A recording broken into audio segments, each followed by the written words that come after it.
The last time I saw my husband, he kissed me on the forehead and told me he was just going to get milk. That was 3 years, 2 months, and 14 days ago.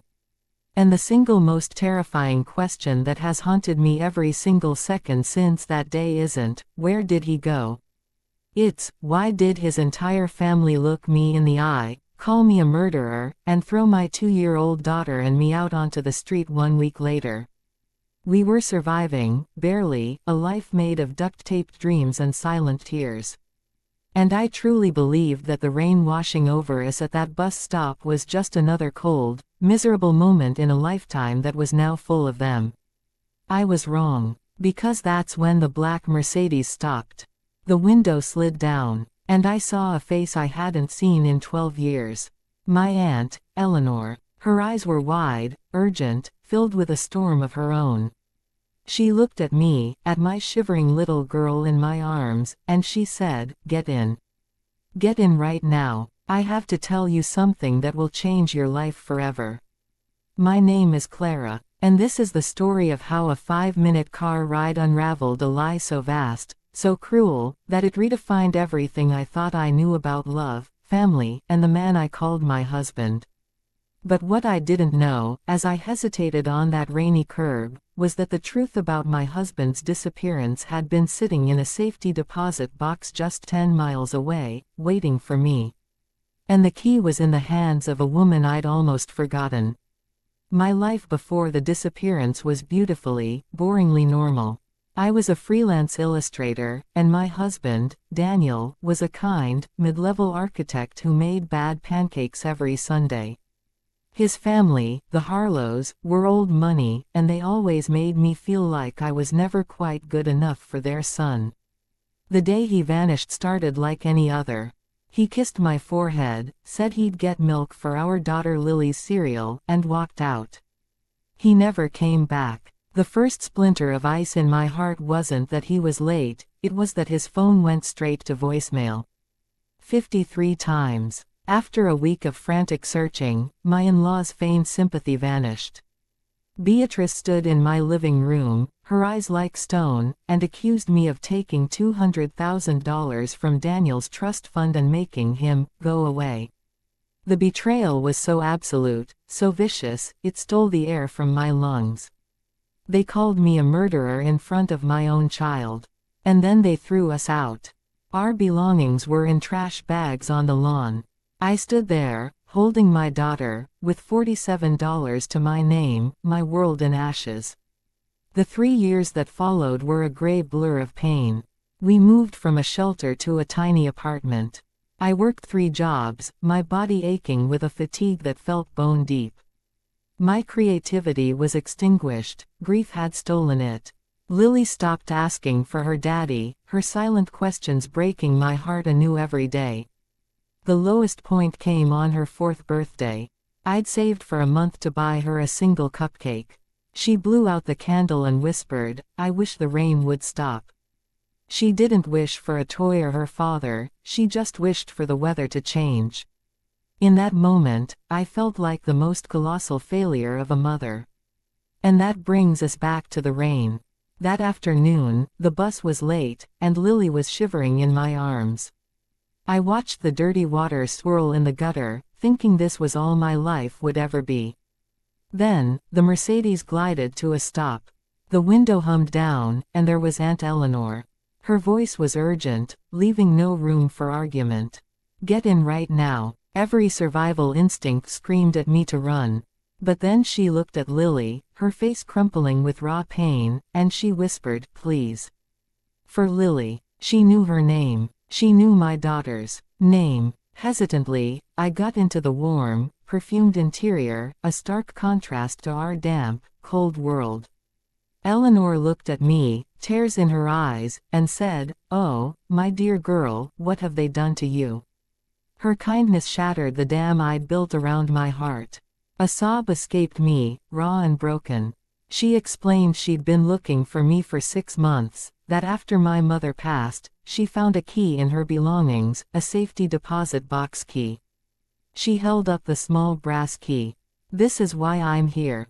Daniel came to see me 12 years ago. My breath hitched. He had been worried about his family, she said.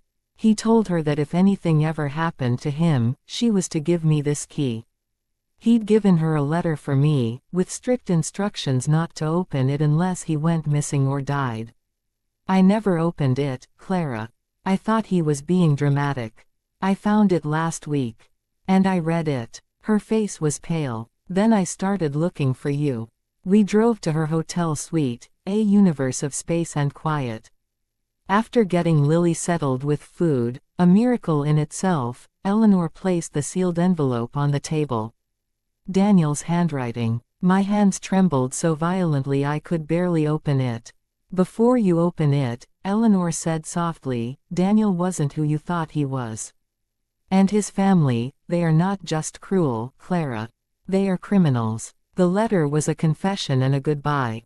Daniel revealed his family's business was a front for money laundering and fraud. He had refused to participate and had begun gathering evidence against them. When his brother Michael found out, he threatened to destroy me and Lily if Daniel went to the authorities. So, Daniel made a choice. He would fake his own death, transfer money that was rightfully his to an offshore account for us, and disappear to protect us. They will come after you, he wrote. They will accuse you, you must be strong. Use the evidence in the box. Go to the FBI, I love you more than my own life. This is my sacrifice. It is for you. I finished the letter, the pages falling from my numb hands. He hadn't abandoned us. He had sacrificed himself for us. The missing money, the accusations, it was all a twisted plan by his family. I looked at Eleanor, a terrifying, impossible hope blooming in my chest. He's alive, I whispered. All this time, he's been alive. Her eyes were filled with tears. According to the letter, yes. But Clara, it's been 3 years. The plan, something must have gone wrong. The next morning, we went to the bank. Inside the safety deposit box was the evidence, documents, a hard drive, and another, newer letter from Daniel. My hands shook as I opened it. His plan had failed. He couldn't stay away. He had returned 2 years ago and had been living under an assumed name, watching us from a distance. I saw you move into the shelter, he wrote. I saw the light go out of your eyes. And I did nothing. Because I was a coward. The pain of that revelation was excruciating. He saw our suffering and did nothing. But he couldn't bear it anymore. The evidence was enough. Take it down. And then, if you can ever forgive me, I will be at our place. The cabin by Silver Lake. I will be there every Sunday at noon, waiting. I looked at Eleanor, a fierce determination cutting through the pain. We have to go. Now. She urged caution, fearing a trap, but I didn't care. He was Lily's father. I needed to see him. The drive to the cabin was a blur of anxiety. And then I saw him. Standing on the porch, his back to us. Thinner, hair longer, but I knew the line of his shoulders anywhere. Daniel. I stepped out of the car, my legs like jelly. The sound of the gravel made him turn. Time stopped. His face was etched with 3 years of pain and regret, but his eyes were the same. They were filled with a bottomless ocean of shame and hope. Clara, he breathed. I didn't run to him. I walked slowly, each step heavy with the weight of our lost years. I stopped a few feet away. You saw us, I said, my voice cracking with the immense hurt. You saw us in the shelter. You saw our daughter asking for a father who was just, watching from the shadows. He flinched, tears streaming freely. I know. There is no excuse. I am a coward. I thought I was protecting you. I was so wrong. I looked at this broken man, my husband.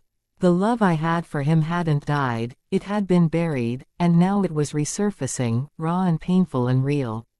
Lily is in the car, I said softly. Can I see her? He whispered, his voice trembling with a desperate hope. I nodded, my own tears finally falling. She needs her father. I waved to Eleanor. She unbuckled Lily and helped her out. My 5-year-old girl looked curiously at the man on the porch. Lily, I said, my voice thick.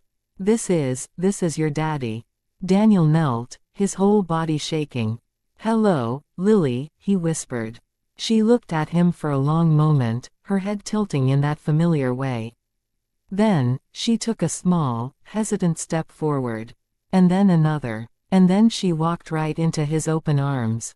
Watching him hold her, his big frame enveloping her small one, his face buried in her hair as he sobbed, it was the end of our long winter and the fragile, beautiful beginning of a new spring. It wasn't a perfect happy ending. There was still the FBI to contact, his family to bring to justice, and 3 years of wounds to heal. But in that moment, standing in the dappled sunlight, watching my husband hold our daughter for the first time in 3 years, I felt it. We had the truth. We had each other. We had